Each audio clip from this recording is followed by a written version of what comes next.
Hola, hola, ¿cómo están? ¿Qué Hola, tal? Carlos. Una ¿Cómo nueva están? jornada, un nuevo capítulo de Collage, este Collage constituyente. Estamos junto a Fabián Dufo y Ernesto Núñez para conversar, desmenuzar, ¿no? Lo que viene siendo el proceso constituyente, conversar también de la Constitución, aclarar algunas dudas, sobre todo mías, y desarrollar alguna idea interesante respecto al proceso que estamos enfrentando y que ya se está acercando, ¿no? al plebiscito. De hecho, se acabaron las encuestas, creo que hay veda de encuestas, ya no pueden salir más encuestas. eh, y está todo bien, bien, bien revuelto, ¿no? No sé cómo están sintiendo ustedes estos últimos días, podríamos decir, esta última semana, ¿no? Desde que hicimos el collage número 1. Lo habíamos hablado la vez pasada, como que todo el tiempo está pasando demasiado, digamos. Entonces uno ya no Hay sabe, como que demasiada no información. terminó, ¿cierto? No terminó la polémica de ayer y ya tenéis dos nuevas hoy, ¿cachai? Hablemos comentemos la polémica, la última polémica, podríamos decir, ¿no? Que fue este spot de la campaña del rechazo, donde salía un prostituto, un travesti, que contaba esta historia de que él lo habían baleado y él no había hecho la denuncia por amor. Creo que era curioso la premisa, ¿no? Una premisa bastante torcida, podríamos decir. Eh, pero lo curioso es que después se supo que en realidad el tipo sí había hecho una demanda por 15 millones de pesos, eh, de hecho, él está denunciado por agresión con arma cortante, ¿cómo se llaman? Blanca, sí. Arma Claro, blanca, mola. por arma blanca. Yo La filosa, la cortante, como queráis decirle, arma, básicamente un arma, cuchillo, ar- ¿cachai? arma, por arma blanca, un cuchillo, claro. Sí. Y claro, digamos, como se ofreció el caso al público y después cuando uno lee, porque se va a hacer ahora el juicio oral, eso estuve leyendo yo.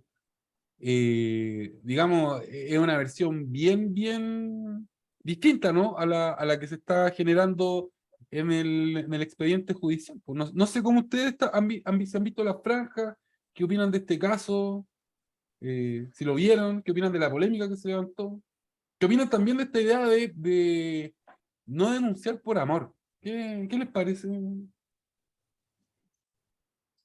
No sé en parte.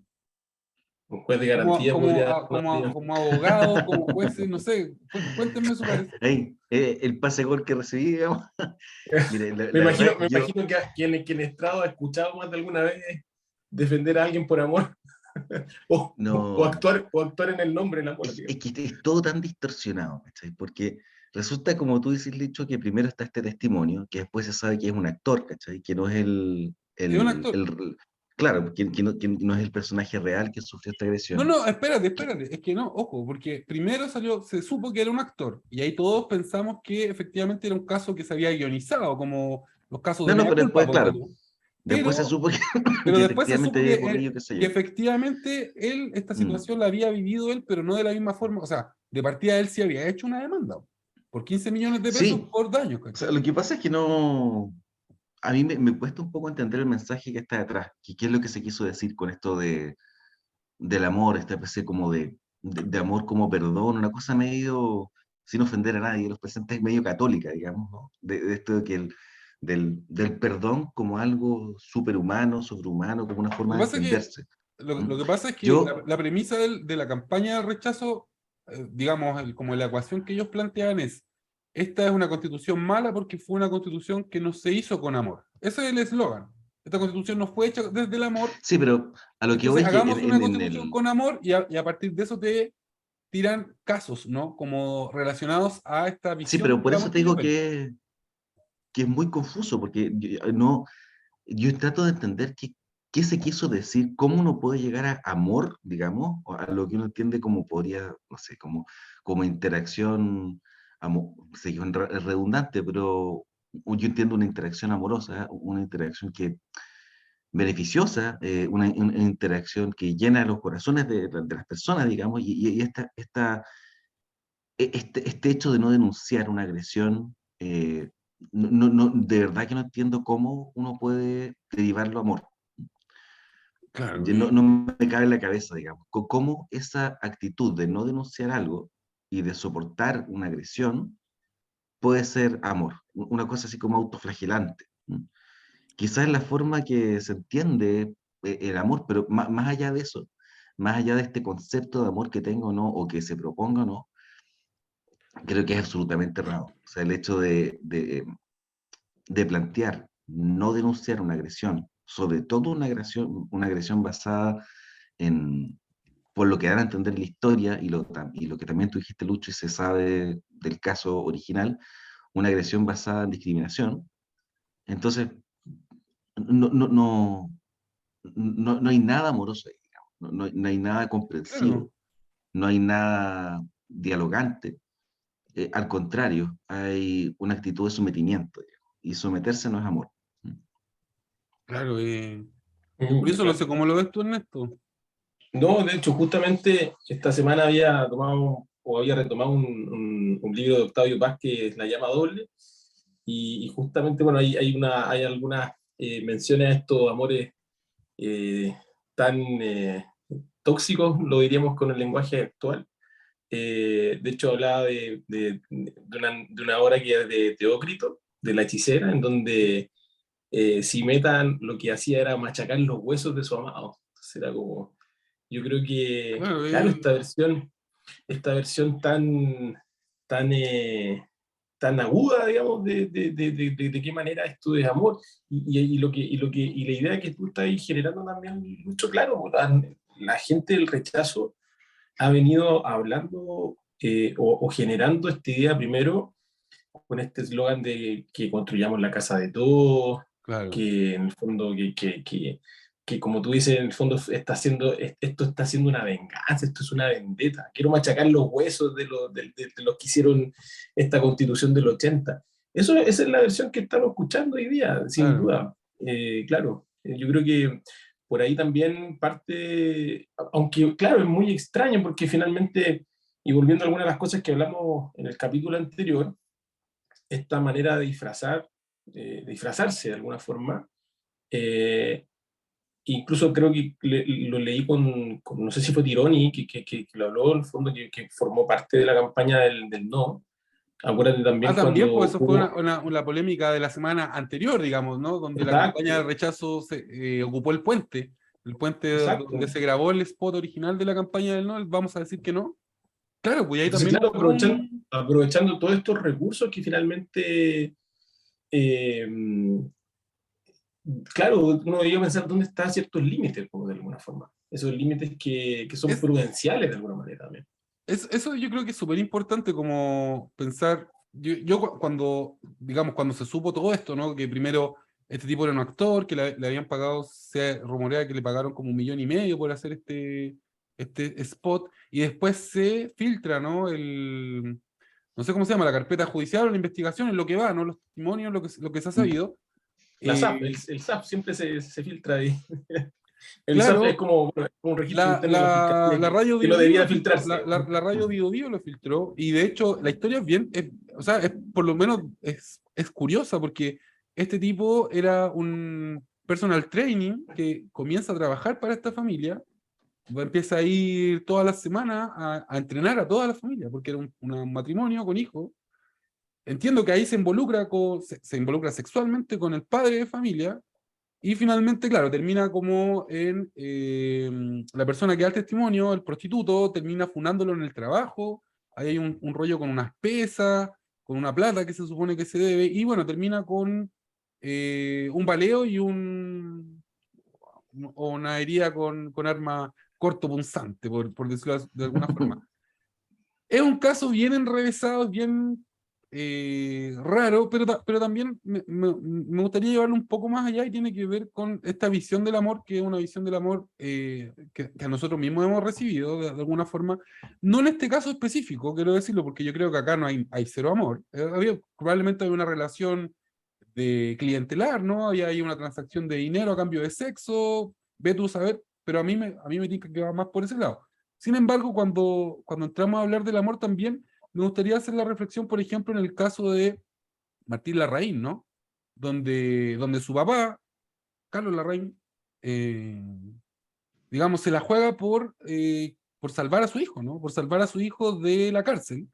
Él atropelló en estado de ebriedad a una persona, se murió, y luego él se da a la fuga, ¿no? Entonces su padre, una persona muy poderosa en nuestro país, comienza a mover todas sus redes para evitar que el hijo caiga preso, ¿no? Y eso es bien interesante porque uno podría leer ese caso, digamos, desde la perspectiva del padre como un acto de amor, ¿no? Como un acto de amor, yo voy a hacer todo lo humanamente posible para que mi hijo no esté preso, y eso incluye comprar un testimonio falso del servicio médico legal, por ejemplo, eso se hizo, está acreditado. Eh, o sea, una autopsia que se falseó, y finalmente terminar pactando con la viuda de la persona que fue atropellada, ¿no? No tengo el nombre en este momento, pero es interesante pensar eso, ¿no? Cómo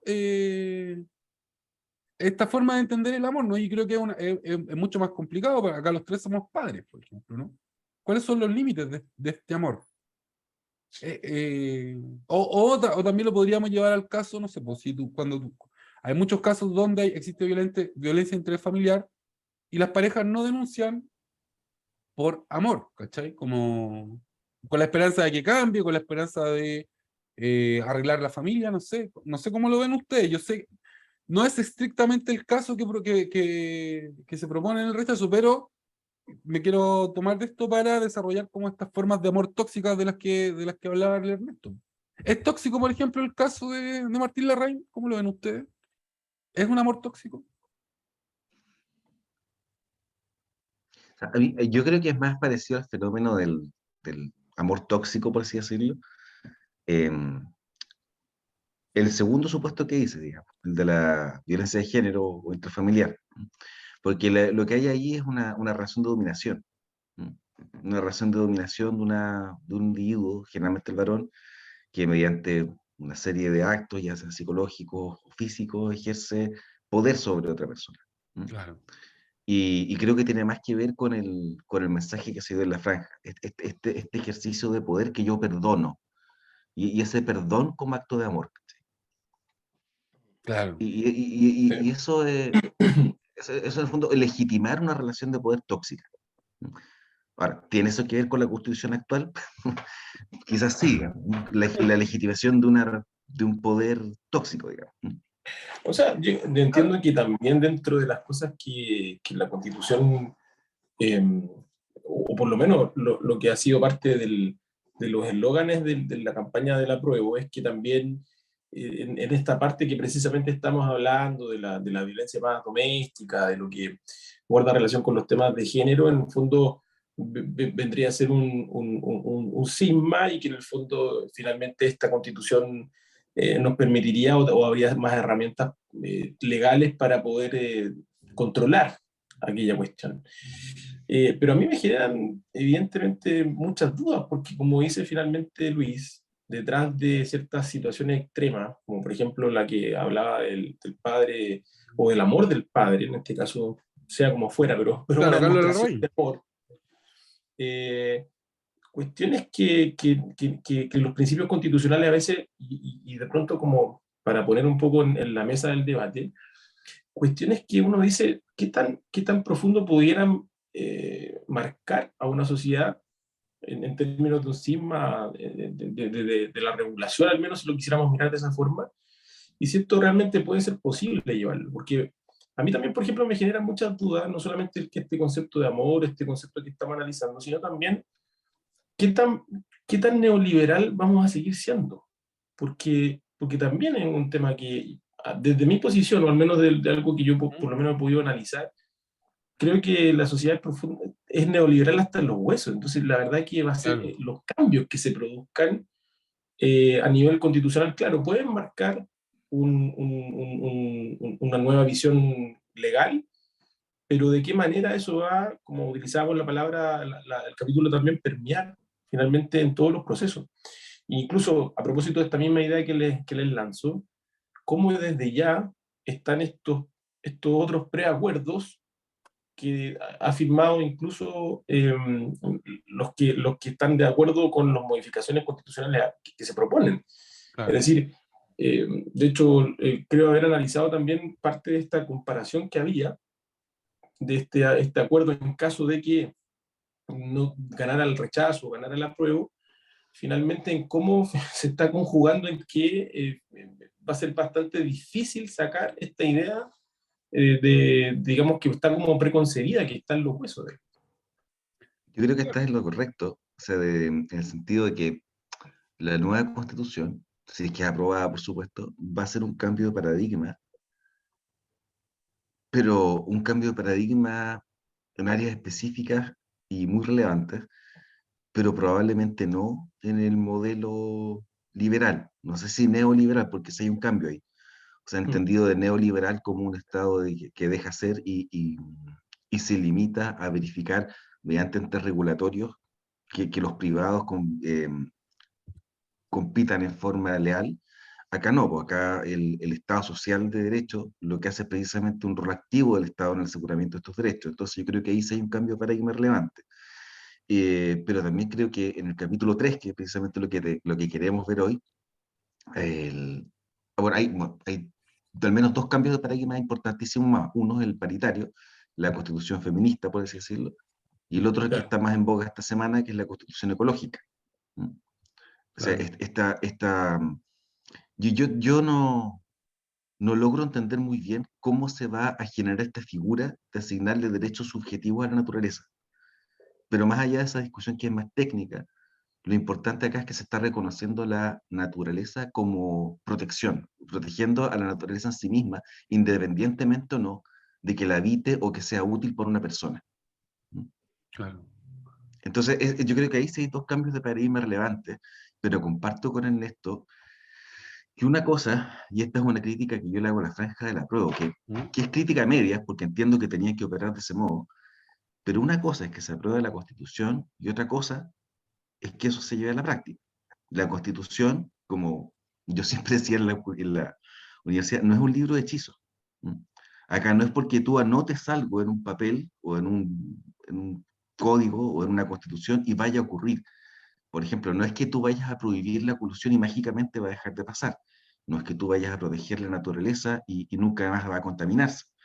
Pero lo que sí va a ocurrir es que ahora el fin de la colusión es un interés primordial del Estado. Mm. También va a ocurrir que el Estado está obligado a proteger la naturaleza. Entonces, ahí yo creo que esto de permear, que dice Ernesto, va a demorar más de lo que uno piensa.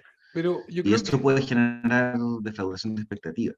Pero el cambio de claro, paradigma parece importantísimo, al menos en esos tres ámbitos: feminismo, o sea, constitución paritaria, ecología y, bueno, y también me faltaba el indígena propiamente tal, o sea, la inclusión de los indígenas y el Estado regional.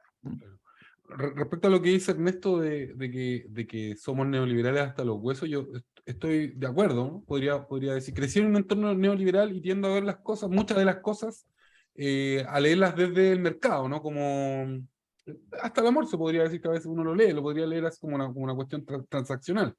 Sin Exactamente. embargo, no debemos olvidar de que, digamos, el neoliberalismo se impuso en este país a sangre y fuego y fue un proceso de instalación que duró por lo menos 20 años, podríamos decir, desde que se instala a través del ladrillo, ¿no? Hasta, no sé, podríamos hablar de los primeros 10 años de la concertación, de los 90 hasta los 2000, ¿no? Yo creo que ahí es donde se hace esta suerte como de no sé cómo expresarlo sin que suene New Age, De hecho, pero quiero se tomar, hace. quiero tomar, ¿Mm? claro, quiero tomar tu propio ejemplo porque en el fondo ellos podrían decir técnicamente que fue un acto de amor por la sociedad chilena. Podría, sí, En el fondo, de alguna manera es como, claro, en ese minuto y se salvar la patria, jugaba. pero claro, es curioso eso, porque es un argumento, digamos, es una historia que se cuentan ellos mismos para reafirmar decisiones como bombardear la moneda, como hacer desaparecer gente, como torturar, ¿no? Esta idea del enemigo, volvemos al enemigo interno, hay que salvar la patria de un enemigo interno, estamos en una guerra contra el comunismo, y en una guerra todo se vale, ¿no? Y ese argumento uno lo escuchaba más de una vez. Pero quiero volver a esta idea de que en el fondo Chile hasta antes del golpe no era una sociedad neoliberal, ¿no? Era una sociedad que ¿No? trataba de tender hacia un estado de bienestar. ¿no? Mirando a los países, o sea, desde la Corfo en adelante, desde Pedro Aguirre Cerda en adelante, como que Chile abraza el desarrollismo y el Estado estaba encaminado hacia eso, claro, y hasta Frei Montalva súper claro, después con Salvador Allende, obviamente que hay un giro más hacia la izquierda, y hay una izquierda que es mucho más radical, ¿no? Que cree en la revolución armada, pero eh, frente a las pruebas, yo no me atrevería a decir que Salvador Allende se jugó nunca por ningún alzamiento armado. A lo que voy con esto es que si uno lee la sociedad chilena hasta antes del golpe de Estado, no era una sociedad neoliberal. De hecho, el neoliberalismo no había sido implantado todavía en el mundo. No había, habían corrientes liberales, corrientes capitalistas, pero es a partir de los 70 y sobre todo en la década del 80, cuando también se instala, por ejemplo, en Inglaterra. Pero en ningún país el neoliberalismo, o sea, o muy pocos países, el neoliberalismo se implantó como se implantó acá en nuestro país, ¿no? Que significó un desmantelamiento del aparato estatal, ¿no? Y una corrosión de todo el tejido social. Entonces, me parece que estoy muy de acuerdo contigo, Ernesto, en que claro, si decimos ahora, bueno, ¿cómo está la sociedad chilena? Tenemos un alma muy neoliberal, pero con una nueva constitución, claro, no va a ser un cambio de un día para otro, pero tener un Estado social de derechos, quizás en un periodo de 10 o 20 años, haga que esta misma conversación sea distinta, ¿no? Y partamos del punto, no, en realidad los chilenos creemos en el estado de bienestar, ¿no? Que probablemente si uno hiciera una encuesta en Suecia, en España, en Francia, la mayoría de las personas dirían, no, sabes que Sí. nosotros creemos en el estado social de bienestar, estoy de acuerdo con que el estado me corte, no sé, un 40% de los impuestos, un 45% de mis remuneraciones porque tengo salud, tengo educación para mi hijo y tengo una buena jubilación, ¿no? O sea, como la idea, volver a la idea del estado de bienestar. Creo que ahora es un poco difuso porque la mayoría de las personas no conocen cómo funciona un estado de bienestar o no lo han podido experimentar, pero en la medida que esto se vaya sentando y si se hace de buena forma, obviamente que siempre está el peligro de la corrupción y de tener un estado hiperburocrático, pero si esto se llegase a hacer bien, me parecería muy extraño que los chilenos no abrazáramos, ¿no? La idea del estado de bienestar a largo plazo. Sí, yo creo que eso es, adelante, Neto. No, no, no, dentro bien. O sea, yo creo que eso es clave en el sentido que el cambio de paradigma que yo me refería recién, por eso es tan importante lo que les hablaba tanto en en el programa anterior como en este, de lo que quiere decir un Estado social y democrático de derecho. Ya sea Estado de bienestar o no, va a abrir una puerta que estaba cerrada hasta hoy. Claro, Pero Y mi esa pregunta, puerta, mm, y esa puerta, claro, como tú dices, Lucho, también hablábamos recién, es un proceso. No va a ser que de un día para otro Chile no, va a no, cambiar. claro. Pero sí va a estar el camino para que así sea. Camino que antes estaba cerrado. a mí me llama mira, a mí me llama la atención lo que acaba de decir Fabián también, porque es algo que lo he reflexionado de alguna manera, porque si uno, el referente constitucional antes del 80 es la Constitución del 25, y la Constitución del 25 de alguna manera no establece la misma idea de Estado social, pero obviamente está detrás de eso el Estado solidario. Entonces, eh, como una versión completamente opuesta a lo que fue implantado por la violencia del 80 del golpe militar. Pero si uno se fija, y me pasan las reflexiones como también esta constitución tiene esta idea de traernos o retrotraernos ¿Mm? a ese estado de evolución, que me parece, por ejemplo, si uno hiciera algunos ejemplos o pudiera recapitular algunas cosas, ponte tú los mismos profesionales que de alguna manera fueron criados bajo la constitución del 25, ¿Mm? tienen o tuvieron, digamos, muchos de ellos, una forma de mirar la sociedad de una manera completamente distinta. O sea, quiero aprovecharme, digamos, de rendir honor al papá de Fabián, digamos, por lo pronto. O sea, personas que eran, que tenían una idea probablemente de arraigo social, más allá incluso de querer llevar su propia carrera profesional en torno al servicio Claro. de un bien mayor, ¿te fijas ahí? Para los que no saben, el papá de Fabián, Marcos Difo, fue parte del Comité PROPA, por supuesto. Y esto que hoy día se intenta como reimplantar de alguna forma, y, y, y permítanme la comparación, pero de alguna manera bastante charcha, porque es lo que uno ahora actualmente está viendo, esta nueva generación ¿Mm? que fue violentada, es decir, o nace violentada con esta idea del neoliberalismo, y de la forma en cómo concebir, incluso bajo el mismo ejemplo, la vida profesional.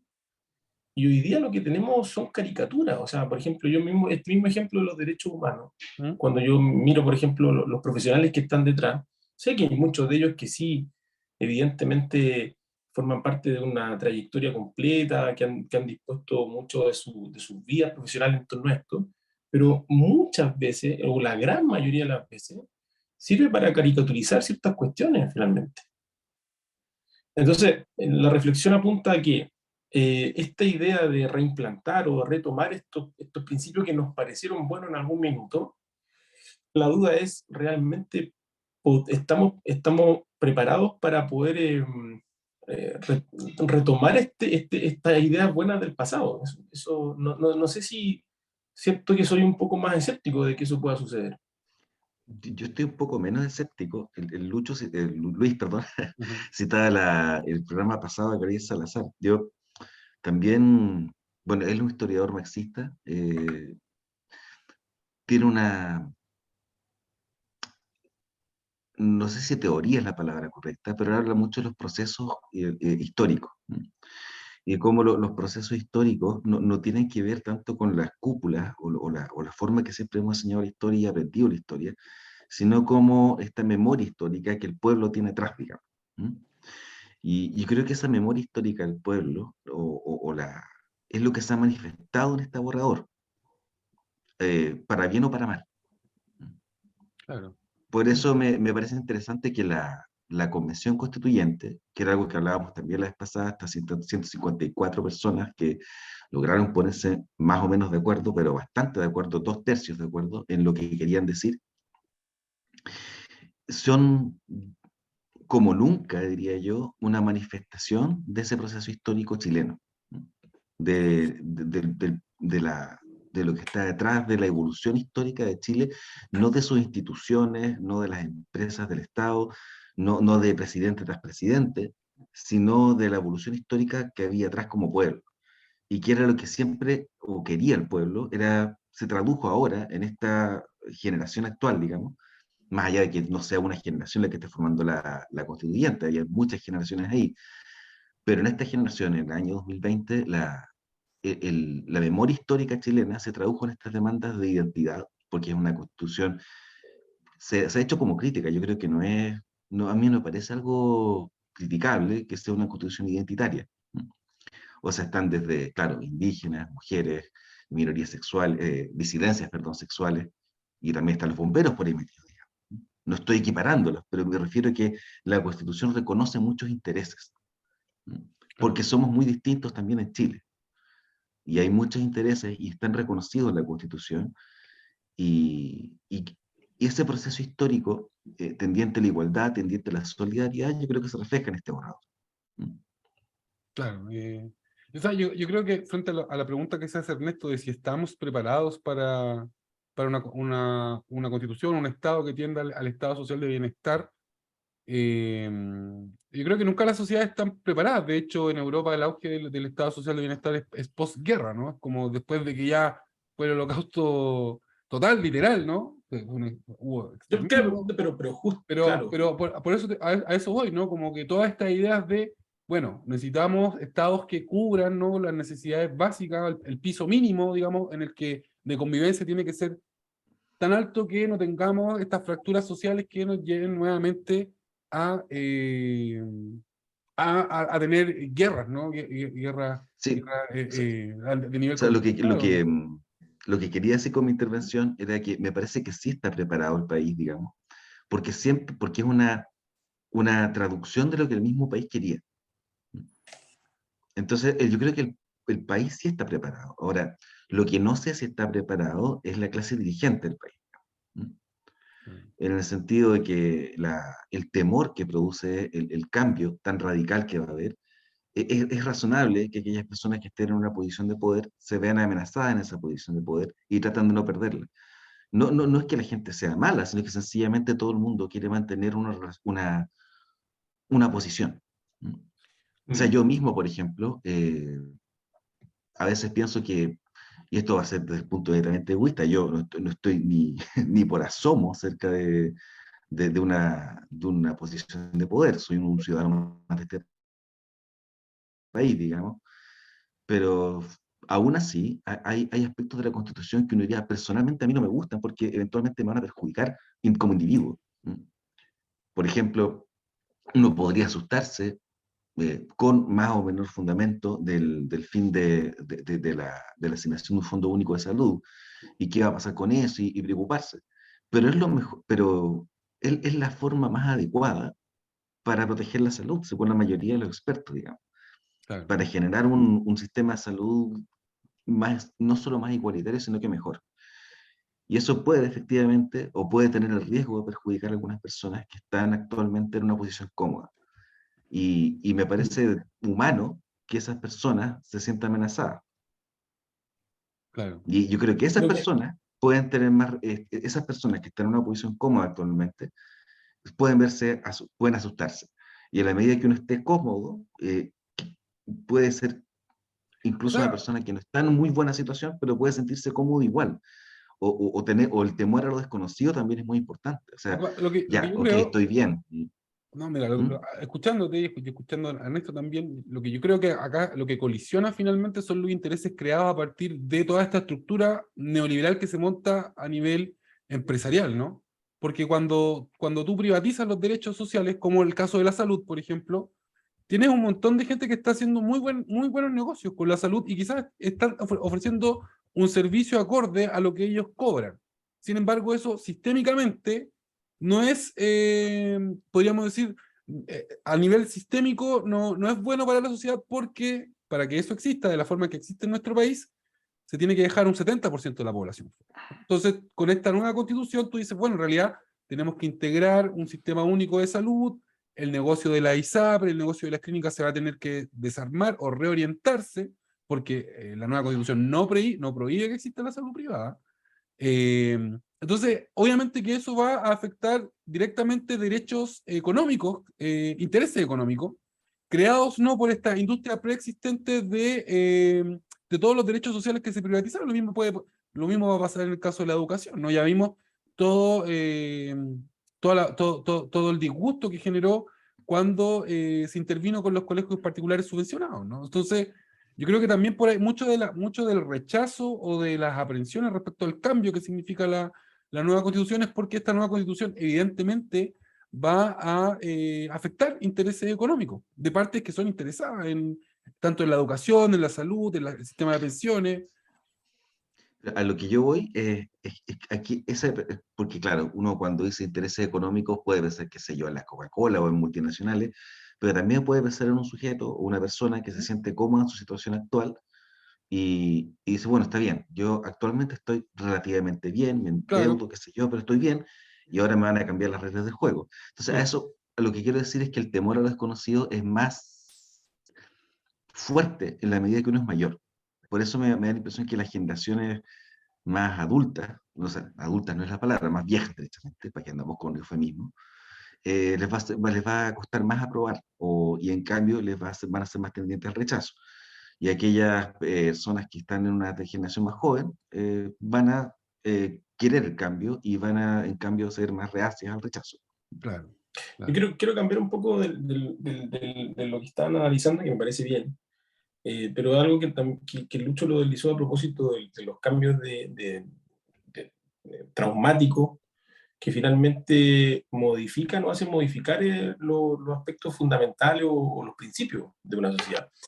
Y yo tengo serias dudas de si finalmente este proceso constitucional eh, pudiéramos asignarlo dentro de un proceso traumático, porque de alguna manera tengo la impresión de que el estallido propiamente tal, no sé, o tengo mis serias dudas de si efectivamente produce este efecto traumático que nos dice finalmente o de entender que hay una necesaria manera, o sea, una distinta manera de reordenarnos.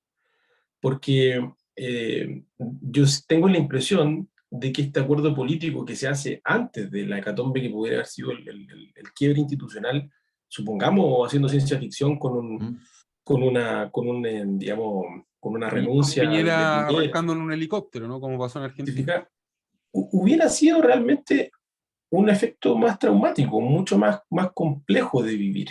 En cambio, lo que el ciudadano común probablemente ha visto es que llegó la clase política a salvarse a sí misma, Claro. de alguna manera. Y en esta salvación de la clase política a sí misma, el resultado que tenemos hoy día es este, claro, bajo las circunstancias de que fue una elección popular, de que en el fondo hay un abanico amplio digamos, de personas, de distintas situaciones, ya sea étnicos, culturales, lo que sea, pero finalmente, si uno pudiera atribuir el resultado de esto, incluso ya como la reflexión, no sé si desde la teoría política, si esto realmente es producto de un sismo, o sea, si algo es producto de un efecto traumático, o si necesariamente las constituciones para ser exitosas debieran venir unidas a este proceso traumático. Es una gran pregunta, pero cuando uno ve las constituciones, no sé, pues, la misma constitución del 80, digamos, fue impuesta después de un golpe de Estado, ¿no? Como la Y constitución de generó el Japón, efecto por que, ejemplo, la claro, constitución Sí, alemana. es que también tenés que ver pues, desde el punto de vista, ¿qué entiendes por exitoso? Porque, por ejemplo, si hubieses preguntado que si, acuérdate, el presidente una semana antes del estallido social hablaba del oasis chileno. sí, claro. Claro. Entonces había una especie, y Chile estaba primero en el ranking internacional y todo, entonces había una visión de Chile como un país modelo. ¿Mm? Y por ende uno podría haber calificado en ese tiempo la vigencia de la Constitución, ya sea el 80 al 2005, como queráis ponerle, exitosa. Pero lo cierto es que el estallido social demostró que no lo era. ¿Mm? O dio, mejor dicho, el indicio importante de que no lo era, y ya no queda ninguna duda que no lo era con el plebiscito de entrada, que un 80% dijo que ya no quería seguir de la misma forma. ¿Mm? Claro. Entonces, eso te revela que no era un proceso Es- exitoso, Eso, o que eso es no era, interesante. no era tan exitoso como se pensaba. ¿Mm? Es Y interesante lo que dice termino con Fabián. esto. Ya, dime. Termino con esto que me parece que parte de lo que dicen de esto, que la clase política se salvó a sí misma, fue la razón por la que la mayor parte del Frente Amplio y la izquierda no estaba tan entusiasmada con el acuerdo. Pero me parece que lo que salió de ese acuerdo no fue necesariamente lo que se esperaba de él. ¿No? Mm. Mm. Claro, Y que porque sí. adelante. No, no, ciertamente hay quizá hubo un cálculo, o sea, o la situación era tan apremiante que no se puede hacer mucho cálculo, ¿no? Cuando se firma el acuerdo que permite iniciar el proceso de nueva constitución, porque probablemente en la ecuación nunca se esperó que la gente votara, por ejemplo, constitucionales 100% electos, ¿no? O sea, que no fuera con gente del Parlamento, ¿no? Que eso fue lo primero que se descartó. Y después, cuando se hacen las elecciones, finalmente se eligen en mayoría de candidatos que son independientes. O sea, hay un alto número de gente que es independiente, y eso yo creo que no estaba en el cálculo original de los políticos salvándose a sí mismos. Pero algo que es interesante que dice Fabián, y esto me retrotrae a la idea de las campañas y de los eslogans, es que, claro, quizás nosotros tres podemos estar de acuerdo en que después del estallido, evidentemente se hace evidente una fractura social que venía arrastrándose probablemente desde la dictadura en adelante, o sea, desde que fue impuesto el modelo neoliberal en adelante. Sin embargo, hay una parte de la campaña del rechazo, o si no toda la campaña del rechazo también se centra, además del amor, de esta idea del amor que he comentado, también se centra en revalorizar los últimos 30 años, ¿no? Como con datos, que son datos ciertos, ¿no? Como esta idea de que Chile, no sé, pues bajó la pobreza de un 30 a un 8%, cuánto se creció el acceso a la educación superior, por ejemplo. Hay un montón de datos que te dicen, oye, en realidad el país sí estuvo mejor, con este modelo sí progresamos, ¿no? Y la idea, una idea fuerza que hay ahí, sería, bueno, no volvamos, digamos, a lo que ocurrió entre 1925 y 1973, ¿no? Sino que volvamos a los 90. yo creo que es un componente importante de la campaña de rechazo que cree en eso, ¿no? Como la posibilidad de volver a la mejor época del modelo neoliberal, podríamos decir, ¿no? Claro. Sí, claro.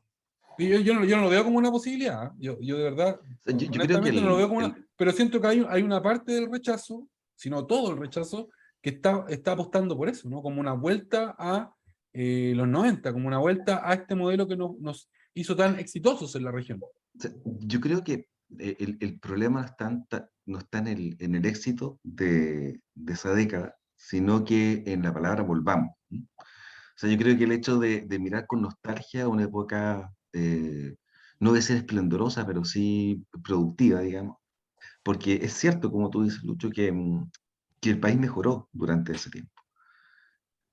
Es verdad. Y yo creo que un gran error del comienzo de la izquierda actual fue menospreciar los avances que se generaron entonces. Para mí ese sí fue un error. Eh, Dicho eso, creo que el otro gran error fue exacerbar esos avances. O sea, hacer como si nada malo hubiera estado pasando. Yo recuerdo, y esto va a ser una confidencia de mi época universitaria, A ver. pero Ernesto estaba ahí, así que cuando íbamos a las marchas por la educación pública y los dichos, pues, los cánticos contra la entonces ministra de Educación, que era Mariana Elwin, y uno pensaba, digamos, que la hipótesis que las personas que estaban reclamando por una educación pública no deberían tener un pensamiento tan distinto a las personas que estaban gobernando en la medida que se supone que eran todos de izquierda, digamos. Pero después nos enteramos que las ideas de Amarillos por Chile, entre ellos Mariana Elwin, o las personas que estaban a cargo de la educación, eran bastante distintas que las ideas de educación pública y de calidad como se No, entiende claro, hoy, digamos. claro. Entonces, todas esas demandas del estallido, no la época exitosa, porque sí fue una época exitosa, no se hizo cargo de ella. No fue lo suficientemente exitosa. No es que no haya sido exitosa, lo fue. Pero su éxito no permeó, para ocupar una palabra en esto, a todos, digamos, y a todas, para ponerme a tono. A todos. Y claro, y entonces yo creo que ahí parte de y volviendo al comienzo, yo no creo que se pueda volver a ningún estado. Yo creo que el punto de partida tiene que ser si avanzar. ¿No? Entonces, cuando tú te dicen, no, no podemos volver a antes del 70 y tenemos que volver a los 90, no vamos a volver a ninguna parte. ¿No? No podemos volver. Viaje en el pasado es un imposible, digamos. Claro, Lo que tenemos que hacer es avanzar y decidir hacia qué vamos a avanzar. ¿No? claro. Oye, hablando de avanzar, no hemos visto ningún artículo. Sí, Deberíamos ya, comentar por lo menos un artículo. Tú, Fabián, habías pedido que comentáramos el artículo 15 del capítulo 1. sí, ¿Por qué, sí. por qué te interesa tanto este artículo? ¿Por qué? Bueno, la- to- em- no hay forma simple de explicar esto, pero la, la Convención Americana de Derechos Humanos, el Pacto Internacional de Derechos Civiles y Políticos y los tratados de derechos humanos en general em, rigen en Chile, una vez que obviamente son ratificados por el Congreso y qué sé yo. Pero la pregunta que todo el mundo se hacía era, ¿qué fuerza tenían? Claro. ¿Mandaban como una ley?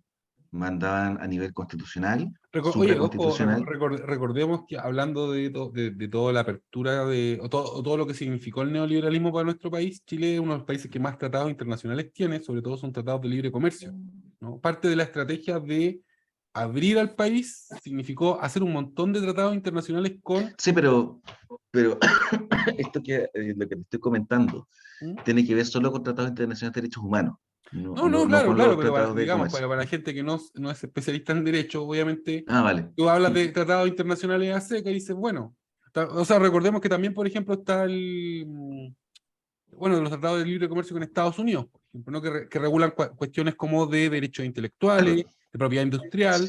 Entonces, si esos tratados internacionales son ratificados eh, digamos, en la misma nivel de la Constitución, por ejemplo, podrían generar un problema hacia abajo. Sí, pero eso no hay mucha discusión, digamos. ¿No? Eso Ya. es claramente nivel legal. Ya. La discusión que había era solamente respecto a los tratados internacionales de derechos humanos. Y era por una redacción deficiente del artículo 5º actual, artículo 5º inciso segundo, que sea que la soberanía reconoce como límite los derechos que emanan de la persona humana, o de la naturaleza humana, ahora puedo equivocarme, de la ¿Mm? persona humana. Entonces se decía que los tratados internacionales de derechos humanos, por ende, dado que eran una limitación a la soberanía, tenían al menos un rango constitucional o supraconstitucional. Otros decían que como se aprobaban como materia de ley, eran el mismo rango que todos los otros tratados internacionales, incluyendo los de libre comercio, por supuesto, que es de rango sencillamente legal. ¿Cuál es la relevancia de esto? Que si una ley contradecía un tratado internacional de derechos humanos, ¿Mm? si uno dice que tiene rango legal, hay que resolverlo por criterios de especialidad, no de jerarquía. En Ya. cambio, si uno dice que tiene criterios supralegal o constitucional, manda siempre el tratado internacional. ¿Y qué pasaba después cuando un derecho constitucional estaba menos resguardado en la Constitución que en un tratado internacional? ¿Qué ganaba? ¿Qué primaba? ¿Mm? Esa pelea se resolvió con el artículo 15 actual. Esa Ya. discusión se resolvió, se dice expresamente que tienen rango constitucional.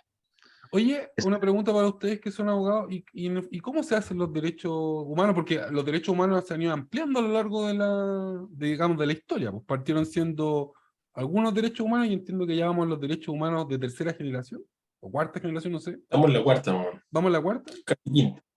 sí, Pero vamos por a hacer. ejemplo, no, te lo pregunto porque para toda la gente que no es abogada y que no está metida en el mundo de los derechos, piensan, claro, que los derechos humanos han existido siempre, descartémoslo, no han existido siempre, es algo que parte en el siglo XX y han ido creciendo, ¿no? Pero ¿cómo se generan los derechos humanos o dónde se establece que es un derecho humano y que no es un derecho humano? Yo- bueno, a propósito de esto, del tema de los animales, yo creo que forma parte de una, yo no sé si ya parte de la misma evolución, pero de los principios que se están generando también forman parte de una, no sé si todavía está como doctrinariamente ordenado esto, Fabián, ¿Mm? pero me da la impresión de que, claro, está tendiendo a cada día generar más generación de derechos, no sé si ya no solo humanos, incluso animales, digamos, pero... Pero porque, digamos, las leyes se hacen en el Congreso y las constituciones se hacen, no sé, las convenciones constitucionales. Pero de los derechos humanos, ¿de dónde sale? O sea, ¿quién dice? ¿Quién define qué es un derecho humano y qué no es un derecho humano? ¿Qué me pueden decir Mira, ustedes dos? bueno, hay historia de los derechos humanos, digamos, que lleva ya varios años, como tú lo dices, digamos. Sí, claro, comienzan a partir del siglo XX, la Declaración Universal de los Derechos del Hombre, Ciudadano, es como es el hito más claro. Y a partir de allí, el derecho de los derechos humanos, yo diría, puedo equivocarme por supuesto, que tiene un origen más bien internacional que del Estado-Nación, a partir de pactos internacionales. Y estos pactos internacionales que van generando derechos humanos se identifican con las constituciones que también Pero, garantizaban ciertas garantías fundamentales que se entienden también como derechos humanos. Ahora, ¿cómo nace un derecho humano? Por convencionalismo. O sea, porque hay personas que se ponen de acuerdo en que ese es un derecho humano. ¿Mm? ya. ¿Cuáles son esas Pero, personas? pero Son las por mismas ejemplo, personas, espérate, no, que son yo las me mismas acuerdo. personas al interior de un Estado que lo consagran en una constitución como un derecho humano, o son estados que se ponen de acuerdo entre sí y lo consagran en una convención sobre derechos humanos como un derecho humano o derecho fundamental, o bien son tribunales de carácter internacional que lo consagran en alguna de sus sentencias como un derecho humano. ¿Mm? Ya. Y por último, que son también las formas que también que están en el artículo 15 no actual del borrador, ¿Mm? los principios internacionales del derecho internacional de los derechos humanos y el derecho consuetudinario, quiere decir las costumbres de derecho internacional de derechos humanos. Eso ya es un poco más complicado saber qué es qué, porque eh, cuando es costumbre internacional de derechos humanos es una cuestión que eh, yo diría es más opinable. Pero en cambio las otras que te dije, cuando están establecidas en una constitución, desde el momento que estén fijados en un tratado internacional sobre derechos humanos, y que lo diga la Corte Africana de Derechos Humanos, la Corte Europea de Derechos Humanos, la Corte Interamericana de Derechos Humanos, eso te dice que es un derecho humano. ¿Mm? Ya. No te lo Me- dice, por ejemplo, un fulano en un libro, te lo dice este tipo de origen, es su origen más bien el que te lo dice. Ahora, el origen propiamente tal, según la doctrina de los derechos humanos, es la persona humana. y por eso mismo son tan dinámicos, por eso mismo vamos en la cuarta, quinta generación, porque van modificándose y van surgiendo nuevos derechos en la medida que las personas y las generaciones cambian. Por ejemplo, el derecho al acceso a Internet. O sea, tú le preguntas, ¿tendría Claro, algún sentido el durante el año siglo 80? XX la gente No, hubiese mirado con extrañeza o se hubiesen reído, ¿no? Como, ¿cómo va a ser un derecho claro, humano acceder a Internet? exacto. No sé Entonces, si podría, o me equivoco en sintetizar lo que dice Fabián en ese lenguaje un poco más técnico, que sencillamente, o sea, de alguna forma lo que teníamos antes era una discusión de cómo entonces estas convenciones entraban en nuestro derecho interno. En cambio, esta norma que analiza Fabián resuelve un poco esa discusión y le da apertura a estas convenciones externas, por así decirlo. Claro. Eh, y lo que permite, por supuesto, un derecho más dinámico. En esencia, el derecho no es pétreo y por lo tanto ingresan estas ideas de alguna forma que, como dice Fabián, nacen de estas convenciones, nace del derecho internacional y finalmente lo que teníamos hasta ese minuto, o hasta el minuto, o sea, lo que tenemos por lo menos hasta antes del plebiscito, la Constitución del 80, es un sistema Pero, regulado de cómo ingresar esas convenciones. pero mira, quiero llevar, porque a partir de esto podemos tocar un caso que puede ser peleagudo a analizar, pero que me parece que es muy interesante pensando en la nueva constitución y en la realidad actual del país, ¿no? Que tiene que ver con la migración como un derecho humano, por ejemplo. Yo no sé si eso está actualmente establecido, si nuestro país adhirió a algún tratado internacional donde se reconozca el derecho a migrar, tanto chilenos migrando hacia otros países como extranjeros viniendo a nuestro país, porque me parece que es muy interesante, ¿no? Porque a veces, claro, uno puede decir, no, si la migración es un derecho humano, entonces todo, si el país reconoce que la migración es un derecho humano, me imagino que se autoobliga a aceptar a cualquier migrante que llegue a nuestro país, ¿no? ¿Es así o no es así? parcialmente. Como un, un Depende de la, clásico de depende de derecho. la abogado que esté detrás. Hay Hay que que distinguir. distinguir. Justo, ¿cachai? No. O sea, primero, no existe nada como un derecho absoluto. Ya. No, O el derecho a la ni vida. siquiera. ¿Hasta qué punto, digamos? O sea, claro, el Estado no te puede matar, digamos, Claro. pero el derecho a la vida, claro, uno podría decir que es absoluto en el sentido de que el Estado no te puede privar de la vida, pero no puede asegurar que nadie te prive de ella, Ya. digamos. Entonces, el derecho a migrar, como yo entiendo, no encuentro acá el artículo 23. Eh, eh, tiene que ver con los residentes en Chile. Y hay otro artículo más por ahí que habla efectivamente de la migración. Pero en todos los casos se habla de la migración de acuerdo al derecho mismo chileno. Es decir, acá no se Ya. trata de que haya un derecho a migrar y por ende el Estado no va a poder poner restricciones a quien ingresa. El derecho a migrar se entiende en la medida que tú cumplas esas restricciones, o al menos así lo entiendo yo, y así entiendo que lo hace también el artículo 23 del borrador. No hay tal cosa como, ¿sabes qué? Aquí vamos a votar todos los puestos fronterizos y que llegue todo el mundo, eso no existe, digamos. No en este borrador, por lo menos. Claro. Pero la migración se ha planteado como un derecho humano, ¿no? Sí, sí, Como una se ha convención, planteado claro. y es en alguna medida un derecho humano que tiene que ver no solo con la migración propiamente tal, sino la libertad ambulatoria, ¿m? Y el derecho a solicitar asilo, por ejemplo. Todos Claro, esos y derechos. instituciones internacionales que las protegen, como la ACNUR y todo eso. Claro. mm, Entonces, sí, entonces comparto con Ernesto, pero la conclusión que algunos sacan de la existencia del derecho a migrar, como la imposibilidad de establecer requisitos de entrada o barreras de entrada, no es idéntica, No. no es así, digamos. ¿Mm? Claro. Oye, no sé si quieren ver algo más porque se nos está acabando el tiempo. O sea, yo quería resaltar nomás lo de y que tiene mucho que ver con lo que estamos hablando hasta ahora, con este cambio de paradigma de los derechos de la naturaleza y y de cómo muchas cosas pueden cambiar y producir resquemor. El agua, ¿m? Que ha sido parte importante de la franja de la prueba, o sea, el agua, cómo se modifica el sistema. Claro, porque la Constitución actual dice que el agua es un derecho bien de nacional de uso público y que no puede ser apropiable. pero sin embargo la concesiona, y para todo efecto práctico, Claro. una concesión es idéntica al derecho de Eso es propiedad. interesante porque Se- finalmente es un juego del lenguaje, ¿no? Lo mismo pasa con los minerales, por ejemplo. Todos los minerales que lo están en el mismo, territorio chileno son de la nación, pero el Estado se los pasa a privados para que los exploten a cambio de un royalty. Entonces es interesante, ¿no? Como, y en el agua es exactamente el mismo caso, ¿no? Como el agua es chilena, el- pero el- podemos vender los sí, derechos de, o sea, podemos entregar los derechos de uso. Eso es lo que pasa sí, actualmente. sí, pero igual se ha modificado en el último tiempo, hay una modificación reciente del Código de Agua, que efectivamente lo limita bastante lo que era el derecho a aprovechamiento, ese es el nombre técnico, derecho a El derecho aprovechamiento de agua. de ¿Mm? aprovechamiento, claro. A ti entonces tú eres dueño de ese derecho a aprovechamiento, que es el fondo lo mismo que decir yo soy dueño de esa agua. Claro. Para todo efecto práctico es idéntico.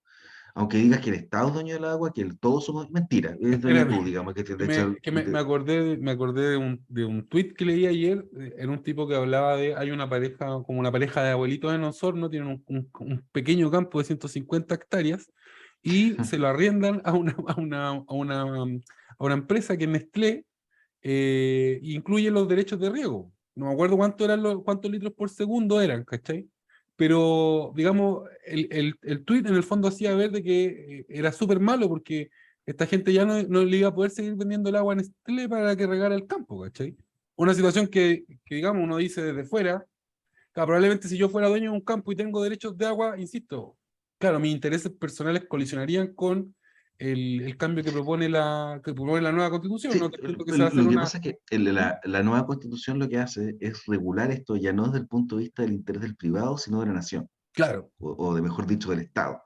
Pero mira, Eh, perdón, Fabio, pero es interesante lo que dice el Lucho, porque finalmente es como, te das cuenta que, claro, en principio, en el caso que él pone, que habla de la situación de esta gente que tiene este predio y que le vende, o sea, y que lo vende o lo transacciona además con los derechos de como un aprovechamiento plus, claro, po. a una industria, el efecto que va a tener el hecho de, claro, pierde esta idea del dominio sobre el agua, pero es muy probable que la empresa abusa también de eso, porque probablemente luego de eso va a decir, bueno, pero es que su campo ya no vale lo que vale antes.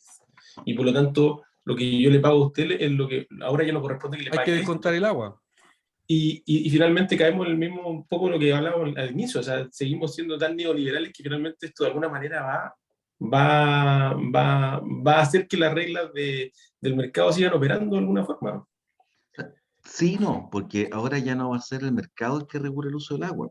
Va a haber autorizaciones de uso de un ente estatal, que va a ser no, ya no se llama No, pero Dirección General de Agua, se llama el Agencia tema, Nacional del Agua. pero ¿sabéis qué, Fabián? Yo, siendo súper honesto y pensando también en los argumentos que acaba de dar Ernesto, me parece que es súper importante que, por ejemplo, este comité de agua, creo que se llama, esta nueva Hay ente dos, la estatal, Agencia Nacional del Agua y el la Comité. Agencia Nacional del Agua, por ejemplo, va a sufrir presiones económicas fuertes, ¿no? O sea, si un ente de esta importancia, pensando en lo importante que es el agua a futuro, tiene que ser una cuestión que sea a prueba de corrupción, ¿cachai? Porque en el fondo, si esta agencia de agua, en algún Sí, momento pero lo espérate, hablamos como, déjame cambiar un poco el chip, porque a ver, lo que pasa, lo que ocurre ahora, digamos, es que la Dirección General de Agua lo que puede hacer, digamos, es verificar cuando un fulano no está usando el agua y claro, sancionarlo.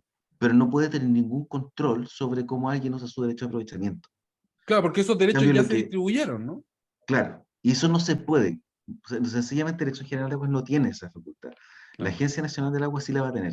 Ahora, ¿cómo la ejerce? Si la va a ejercer bien o no, eso ya es otro tema. Porque eso se va a generar en una segunda etapa, ¿no? A través de una Claro, discusión en el Congreso.